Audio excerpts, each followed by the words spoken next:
Jackie joining us now, fresh off his appearance at CPAC, Republican Senator from Tennessee and member of the Senate Appropriations Committee, Bill Hagerty. Senator, thank you for taking time. Let's start with your address to the folks at CPAC. What did you tell them? Well, Griff, it's great to be back with you.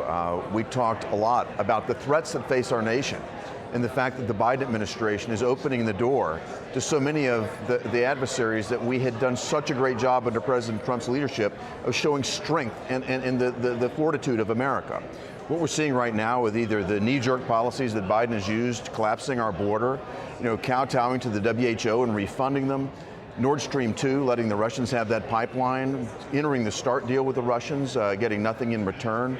And certainly, if you look at what we've done with China, killing the Keystone XL pipeline, stopping all drilling here in America, making us dependent on solar panels from China, on wind turbines from China. China's laughing all the way to the bank, just as Vladimir Putin is in Russia, just as the Ayatollahs are in Iran as they see us again move back toward an Iran deal that would give them tens of billions of dollars, again, to fund more terror against our allies in the Middle East. And frankly, the cartels in Mexico are loving the Biden administration policies as well. The flow of illegal fentanyl coming in from China through Mexico across our borders. And of course, the criminal elements here in America are thriving under the policies of the Biden administration. That's who's enjoying the benefit here. Senator, CPAC is, of course, the center of the conservative universe, and the ideas that come out of there often drive the policies of the party. What are people saying to you when it comes to their fears and concerns for the 21st century? Is it the southern border, or is it Russia, ransomware? What are you hearing? I'm hearing all of the above, and really at the core of it is America is hungry for strong leadership. And I can tell you from the past, serving in the Trump administration as U.S. ambassador to Japan, again, that's the third largest economy in the world after the United States and China. The world is hungry for American leadership. They need America to be back at the fore, not leading from behind, but leading with America's interests at heart, with the interests of our allies at heart, and standing up for the greatness that this nation has always been a founder of. Senator, shifting gears from threats to the negotiations here in Washington on infrastructure deal, I want to know what you are hearing there. The former president tweeting late yesterday something that says, not a tweet, I apologize, he doesn't tweet, my bad. These are old habits, Senator. He put out a statement from his office saying right now Republicans should stop negotiating the infrastructure deal. You're just being played by the radical left Democrats. They will give you nothing. Your thoughts? Well, my concern is very obvious. The radical Democrat position is they want to push through a $6 trillion package. They're going to use parliamentary tricks and something called reconciliation, which is the exact opposite of what you or I might think reconciliation means. They're going to use this parliamentary trick to shove through all of this radical social policy that very few Americans would support.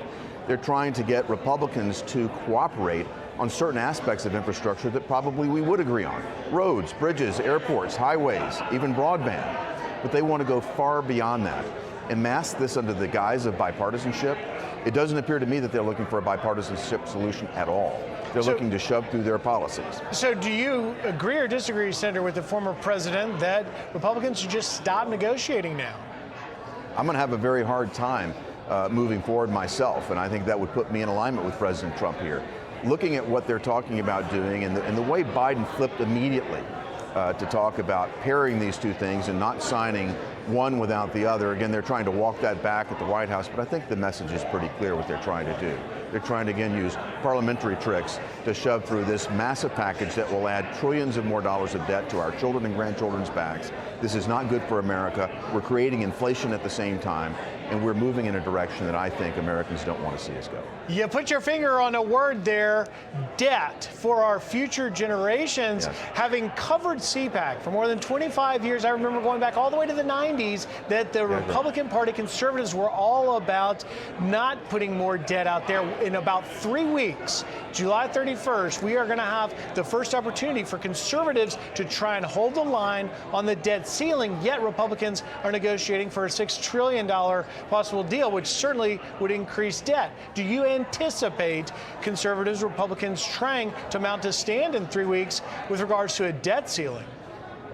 I think it's going to be a very strong stand that you'll see from conservatives. You'll see us standing up for what we believe is the long-term future of America. We've got to navigate through this coronavirus pandemic. We've done that. I think the Congress took on debt in order to get us through a once-in-a-lifetime crisis. At least I hope that's the case. But we need to begin to bend the curve back at this point. And again, the policies that are coming out of the Biden administration, a $6 trillion infrastructure package, that's moving in entirely the wrong direction. Tennessee Senator Bill Hagerty live from CPAC. Senator, thank you for taking time.